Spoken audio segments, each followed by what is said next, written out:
Nanatili si Sarah sa banyo ng 1 oras. Naligo na siya ng tuluyan. Nang lumabas siya, natakot siyang baka nakatingin si Zephyr sa kanya. Kaya't dahan-dahan niyang inilabas ang ulo para tignan ang paligid. Nang makitang wala ng tao, nagbuntong hininga siya sa ginhawa. Nilabas ang isang paa at naglakad palabas. Nakaayos na si Zephyr at nakaupo sa labas, kumakain ng almusal. Si Mr. Jomar ay may hawak ng dokumento at nag-uulat sa kanya. Tinawagan si Aling Lydia at ngayon ay nakatira na sa bahay na tapat ng bahay ni Sarah. Ito nang naghahanda ng almusal para sa kanila araw-araw. Si Zephyr ay abala kamakailan at wala ng oras para magluto ng almusal para kay Sarah.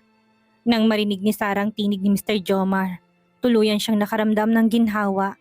Tinulak niya ang pinto at nakita si Zephyr na nakaupo ng maayos sa dining table, kumakain. Dumaan lang siya sa tabi nito nang hindi bumabati. Tinawag siya ni Zephyr. "Saan ka pupunta?" Hindi sumagot si Sarah at mabilis na isinuot ang kanyang sapatos. Ngunit nahawakan na siya ng lalaki sa ilalim ng kilikili.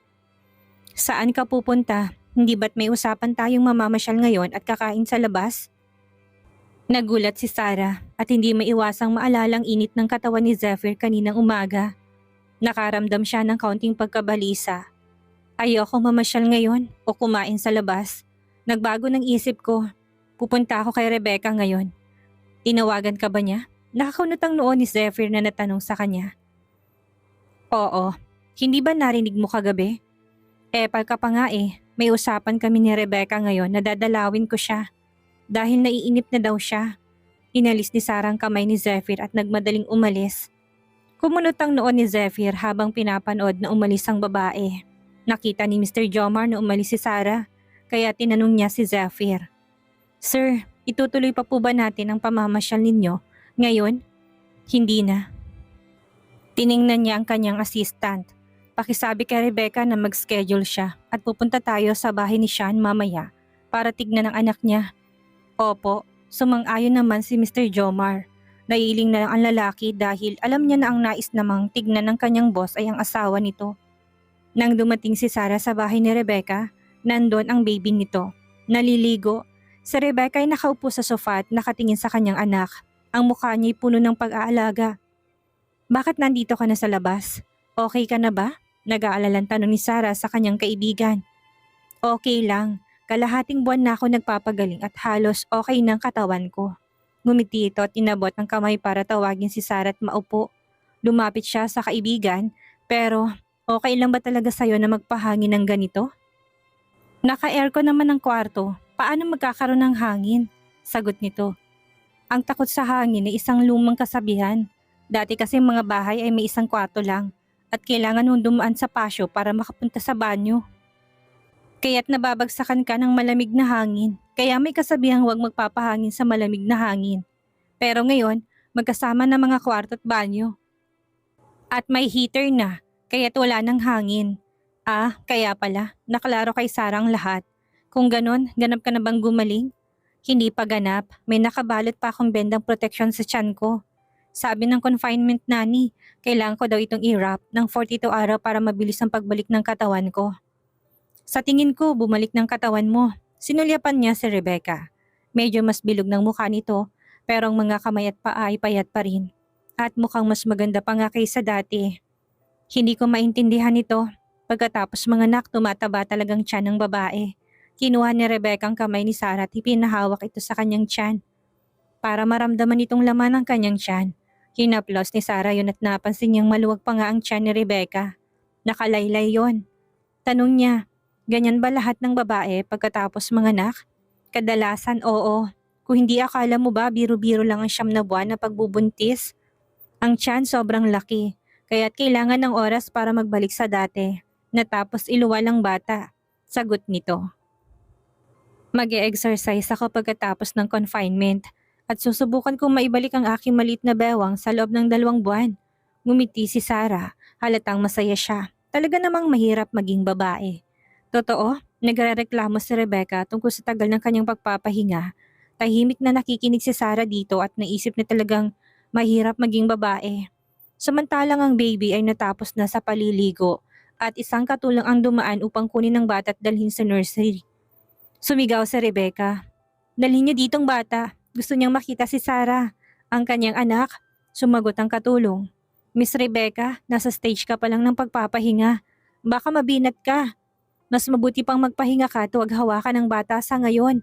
Nang marinig ito, tumaas ang kilay ni Sarah. Anong klaseng katulong ito? Ang yabang magsalita. Tumingin siya kay Rebecca. Totoo nga, ang mukha ni Rebecca ay naging malupit. At malamig niyang sinabi, inuutusan kita na dalhin ditong bata.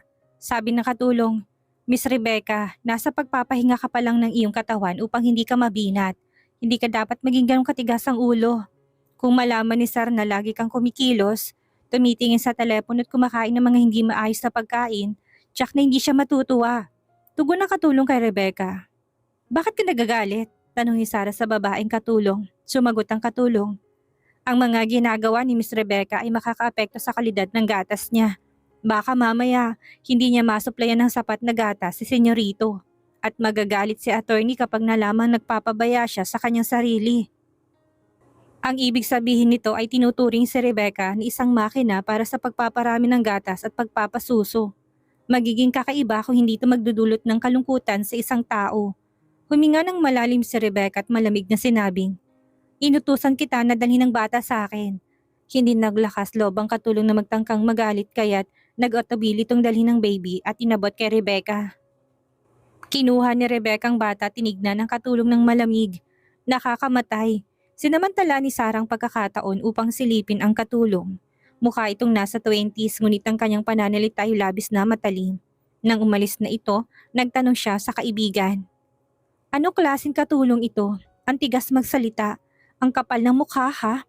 Pinadala ito ng ama ni Sean. Tugon nito sa kanya.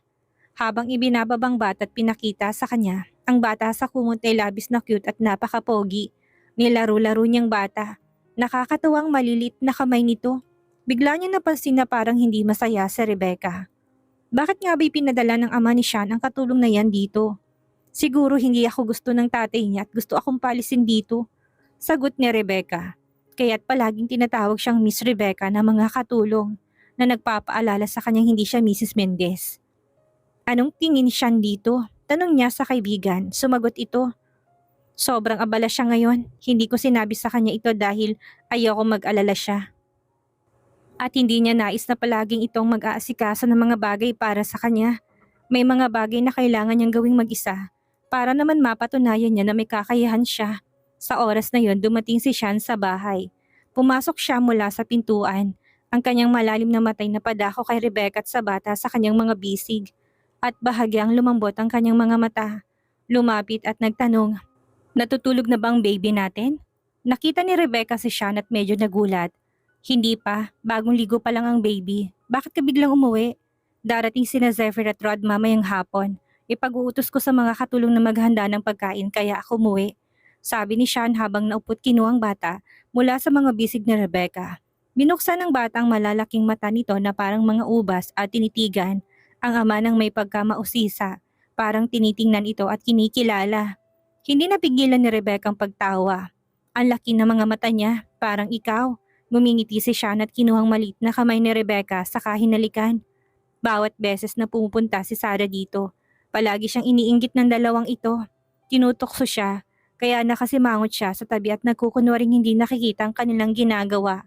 Makaraan ng 10 minuto, sinabi ni Rebecca sa kanya, Bes, may mga bisita mamaya. Pupunta ako sa taas para magbihis. Sumama ka? Okay. Sumama siya sa kaibigan pataas, nagbigay ng paalala si Sean.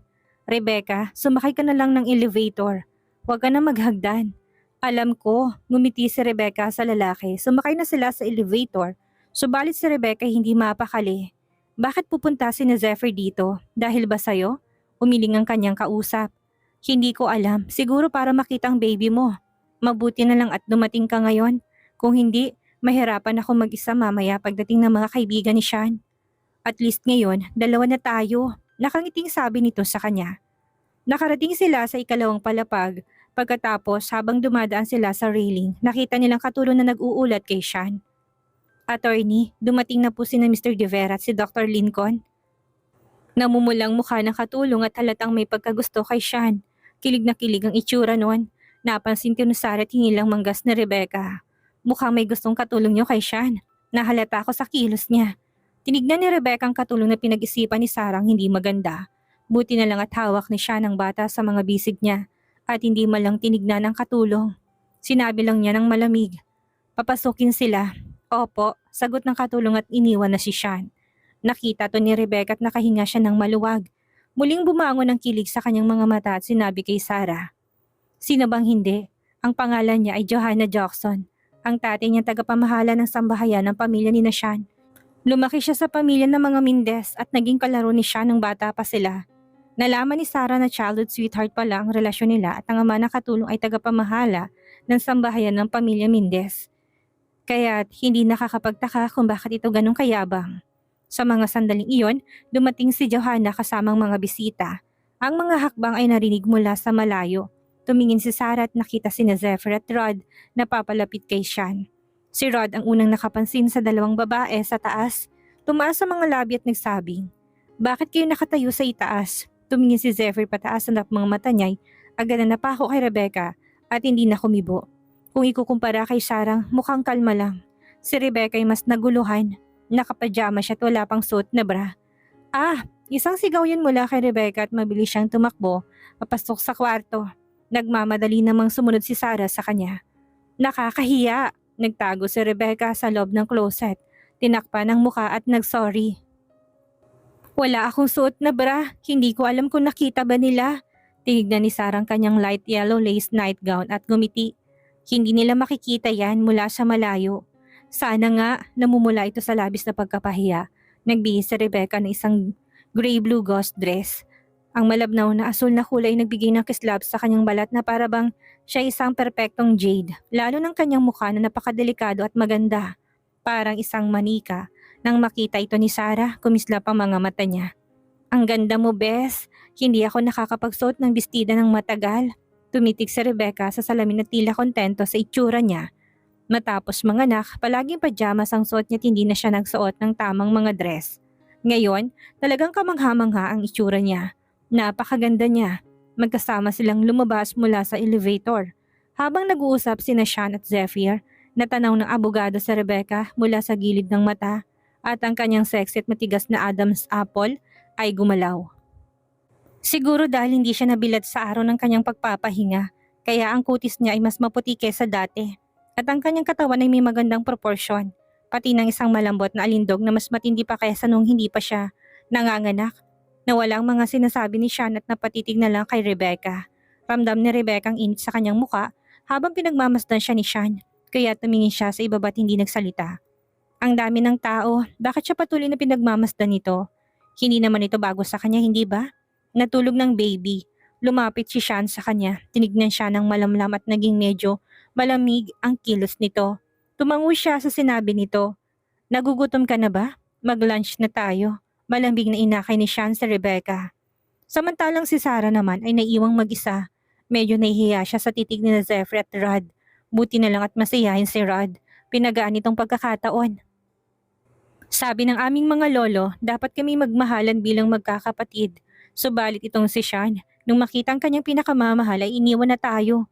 Iba talagang nagagawa ng pag-ibig. Tara na at kumain, yaya nito sa kanila. Pumuntang lahat sa dining room. Naupo na sina Sean at Rebecca at si Johanna naman ang naghahain ng pagkain sa kanilang tabi. Naupo si Rod, sumunod si Sarah at naupo rin. Akala ni Sarah magandang maupo sa tabi ni Rod dahil masiyahin to't hindi siya maboboard dahil sa mga kwela nitong pagsasalita. Pero agad na ipinakita ni Rod ang gulat sa kanyang mukha at sinabing, Mrs. De Vera, bakit ka dito naupo sa tabi ko? Gusto ko lang ditong umupo, sagot niya dito. Medyo bumulong-bulong si Rod sa kanyang sarili. Mukhang may LQ na naman ang dalawang ito. Baka madamay pa ako. Baka isipin pa ni Zephyr na sinusulot kong asawa niya. Pagkatapos tinawag siya ni Zephyr. Tara na Zephyr, umupo ka sa tabi ng asawa mo. Napasimangot si Sarah, tinignan ng masama si Rod. Naupo ng lalaki sa tabi niya at ang malapad na mga balikat nito ay nakadikit na sa kanya. Naaamoy na naman ni Sarah ang familiar na pabango ni Zephyr. Umiikot yun sa kanyang paligid na parang nanunokso. Iniwasan na lang niyang tingnan ito. Hindi pa maaring kumain si Rebecca ng mga pagkaing masyadong maalat, kaya ang pinahahanda ko yung mga pagkaing maaari niyang kainin at tayo na lang ang mag-a-adjust. Nakangiting pahayag ni Sean sa kanila. Kung ikukumpara sa nakakakilig na pakaramdam ni Rebecca, medyo nag-aalala si Rod. Inangat niyang kanyang baba gamit ang kamay at pinatong ang siko sa mesa at nagsalita. Tandang Sean, napaka-brutal mo naman ata sa amin. Siya lang naman ang may bawal kumain ng mga pagkaing masasarap. Bakit kailangan natin na kumain ng mga pagkain na walang lasa? Kung kakain kayo sa harap niya, magiging magana siyang kumain. Sagot ni Sean ng malamig. Inilagay ang isang piraso ng kinchay sa plato ni Rebecca. Kumain ka ng marami, saka siyang gumiti. Pinagsilbihan pa niya to. Tumingin naman si Rebecca ang maliwanag ang mga mata kay Sean. Naantig siya sa pag-aalaga nito sa kanya. Talagang mahalaga sa lalaki ang kanyang damdamin. Bakit mo ko tinitingnan ng ganyan? Tanong ni Sean sa babae na maliwanag na nasisiyahan. Nakipagtitigan at nakipagngitian pa ito sa kanya. Ang mga mata ng dalawa ay halos na magdikit. Hinawakan ni Rod ang kanyang noo habang pinapanood ang mga ito mula sa gilid. Hey, hindi ko na kaya. Anong kasalanan ko? Tuwing pumupunta ako dito, tinotorture ako ng ganito. Nahulog ang ulo ni Rebecca at ngumiti ng mahiyain habang kumakain. Bahagya pang umaalog ang balikat niya dahil sa pigil na pagtawa. Ibinaling ni Sean ang kanyang ulo at tinignan si Rod na may halong pag-iinggit. Nainggit ka ba? Kung nainggit ka, maghanap ka na lang ng sayo. Mali mo naman na may magkagusto din sayo kahit na papaano. Nilipat ni Rod ang kanyang tingin sa mukha ni Sarah matapos marinig ito. Naguguluhan si Sarah habang tinitignan ng lalaki. Bakit mo ko tinitignan? Kung magkakaroon ako ng asawa, nakadepende kung papayagan ako ni Mrs. De Vera. Sabi ni Rod habang tinitignan siya ng sabik na akala mo ay may nais gawin sa katabi.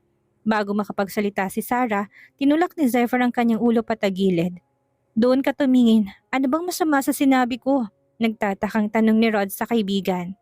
Sinabi ni Zephyr ng malamig. Huwag mo siyang titigan ng ganyan. Akin yan. Napanguso na lang ng walang magawang doktor. Aba, tinatorture na naman siya ng lugar na yon. Bawat isa sa kanila ay may asawa. Pero siya wala. Sinabi na lang niya, gusto ko lang tanungin si Mrs. De Vera tungkol kay Dorina. Nagustuhan mo ba si Ate Dorina? Tanong ni Sarah sa kanya, na tila inaalam ko gaano siya katapat.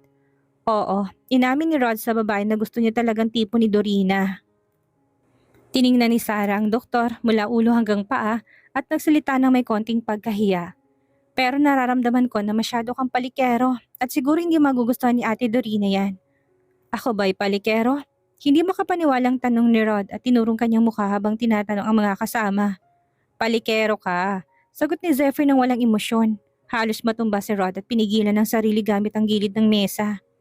Anong ibig mo sabihin palikero? Seryoso naman ako, okay? Sumagot si Sean na sinigundahan namang sinabi ni Zephyr. Hindi ko makita. Hindi napigilan tumawa ni Rebecca at kumuha si Sean ng piraso ng karne para sa kanya. Kumain ka ng karne. Malambing pang sabi nito. Oh, salamat.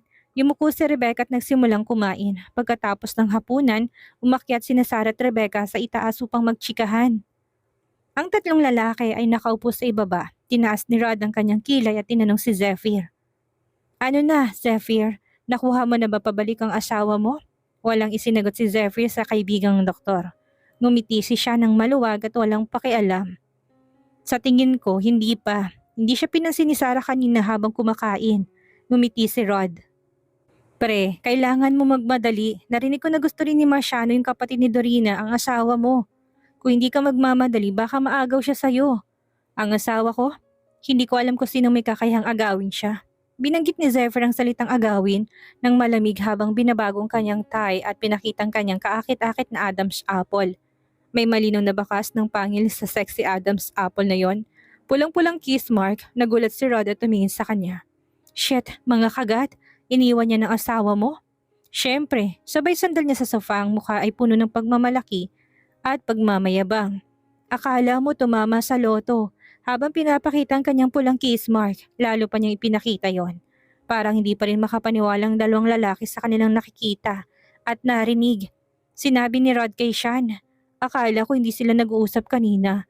Habang kumakain, akala ko wala na silang koneksyon. Hindi ko ini-expect. Tumingin si Sean ng may gulat sa mga mata. Tumingin kay Zephyr at nagtanong, Talaga bang iniwan niya ni Sarah? I mean, siya talagang naglagay niyan sa'yo? Bakit parang hindi siya kumbinsido? Kung hindi ka naniniwala, edi wag. Wala nang gana pang magpaliwanag si Zephyr. Anong feeling ng mga kaibigan niya? Palikero siya? Ngayon lalo pang nadismaya si Rod at napabuntong hininga. Ako na lang ang walang asawa. Hindi napigilan tumawa ni Sean sa himutok ng kaibigan. Ituloy mo lang at mangulit kay Sarah na tulungan ka. Marami na siyang naitulong kay Dorina. Malay mo naman, matulungan kanyang ilakad doon. Biglang lumiwanag ang mata ni Rod.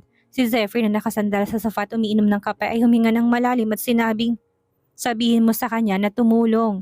Pero wag mo istorbohin siya kapag wala kang ginagawa, lalo na't wag kang maglalakad-lakad sa harap niya. Natatakot si Zephyr na magustuhan ni Sarah si Rod kapag sumama-sama to sa babae. Tinignan niya si Zephyr habang nakangisi.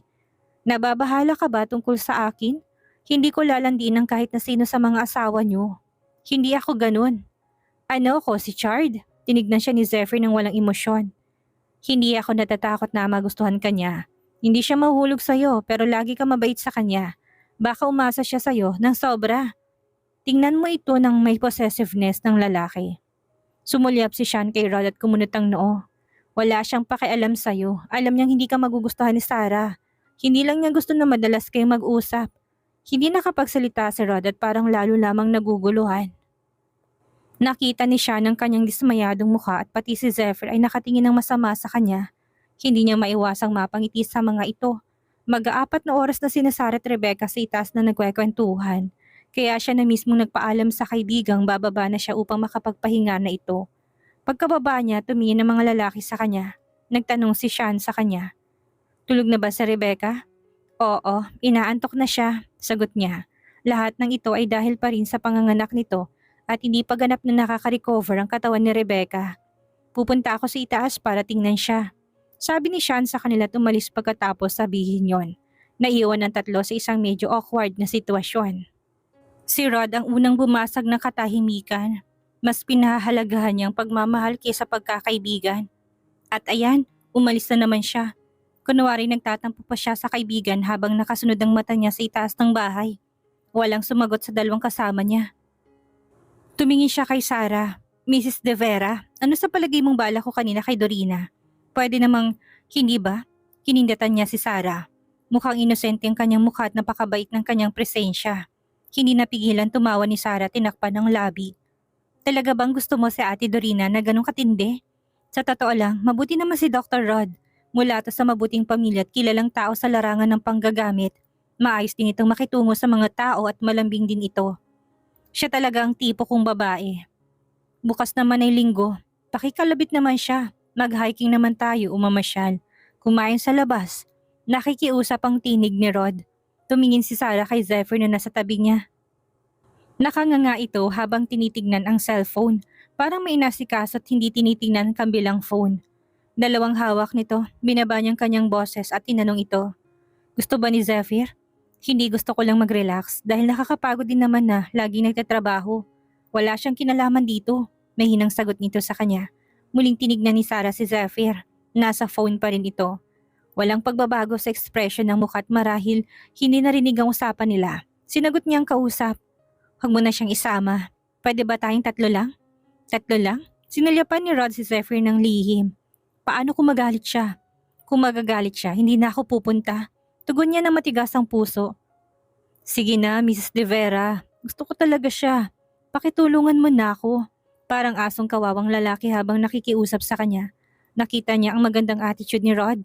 Kaya sumang-ayon siya sa nais nito, subalit nagpapaalala siya. Dr. Rod, tutulungan kita ngayon pero sa susunod pagbibigyan mo rin ako sa pabor na nais ko. Oo naman, malapad ang ngiti nito sa kanya. Pagkatapos sabihin iyon, tumayo na si Sarah upang umuwi. Sumingit si Rod at hinabol siya. Mr. De Vera, gusto mo bang ihatid kita pa uwi? Ihahatid mo ko? Nagulat si Sarah sa lalaki. Huwag mo na nga akong tawaging Mrs. De Vera. Nasanay na kasi ako, napakamot to sa ulo. Oo, malayong biyahe at mahirap mag-taxi. Sagot nito at nag-insist na ihatid siya. Inisip niya na okay lang kaya nagsimula silang maglakad palabas ng bahay. Hindi inaasahan pagkapasok nila sa kotse. Lumabas si Zephyr, madilim ang mukha nito. Nasa likod na ng kotse si Sarah at nakasuot ng seatbelt sa kanyang katawan. Medyo nag-alinlangan pa si Rod nang makitang lalaki. O Zephyr, saan kayo pupunta? Tumingin si Zephyr ng matalim kay Rod na para bang may banta sa mga mata nito.